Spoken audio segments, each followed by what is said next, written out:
Man, this worm technique just don't have no life to it. You ready to run a gun? It's time for blast off. Let's go.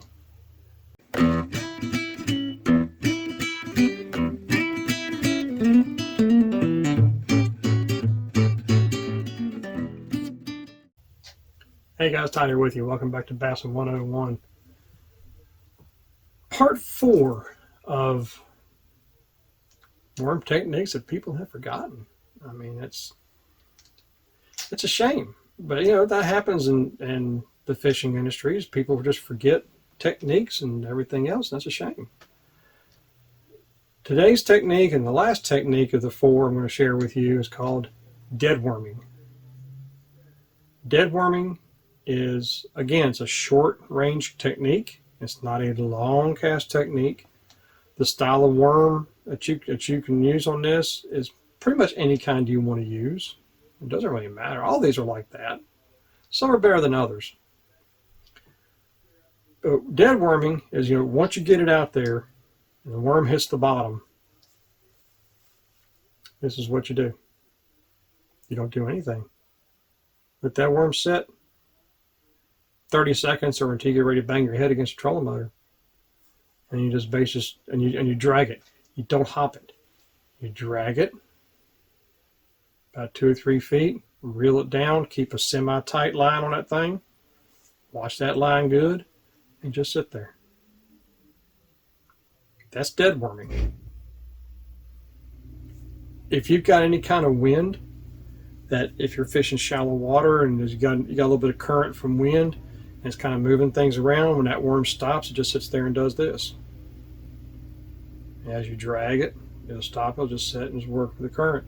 Or if you're fishing a river system, you got a little bit of a current flowing. That's a good way to do it. I've done it in a river back here with worms. Just, I'll drag it and I'll stop it. Just sit there. Get a sip of coffee, whatever, but watch that line. Sometimes you can sit there and hold the line in your fingers like this if you want, which probably won't be a bad idea. Sit there and holding your fingers like that, and then you drag it about 2 or 3 feet, come down semi-tight line, and hold that in your fingers. Just let it sit there about 30 seconds. Dead worming is a really good technique. They just don't want to hit anything else. I know that there's a bunch of lures out there you can use. There's other techniques you can use that are faster, but I think that's the problem with people nowadays is they get too fast. They don't stop and just fish. That's a shame. Everybody's always 8.1 to reel, 8.1 reels and all this other fast stuff, 7-to-1 reels. They just want to go just blow and go, blow and go, blow and go. But to sit there and fish and use techniques that are slower and unconventional to today's techniques that bass don't see, you'd be surprised how many times this stuff works. So again, like I said, it could be a slip sinker, it could be a peg sinker, however you want to fish it, whatever's comfortable to you. Style worm, doesn't really matter, whatever you like to throw. Length, same way. So let me do a recap. For this, like I said, any kind of worm will do. For streaking, I personally like a straight tail worm because it's very erratic, but you can use a curl tail. Again, personal preference.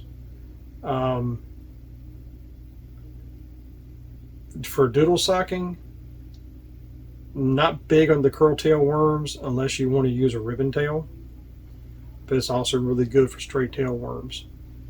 And as far as stitching is concerned, you can definitely do that with a straight tail worm or again a ribbon tail worm. Really want to suggest it for other worms. That's just me. That's just my opinion on that. So that's all I have, guys. Those 4 techniques that people have long forgotten about. I guarantee a lot of you guys hadn't even heard of before. But try these. They work.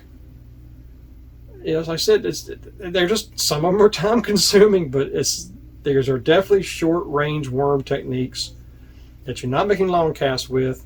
If you're going up the bank, you fish with a buddy and y'all pitching and everything else, short range casting to cover whatever, and if y'all ain't catching nothing, try this.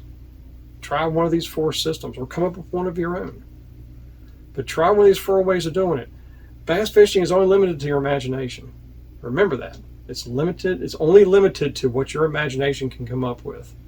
So that's why things are always coming up in the fishing industry, because somebody comes out with something.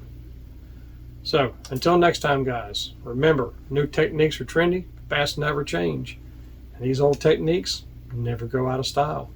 May the Father bless you and keep in Yeshua's name, and as always, fish on.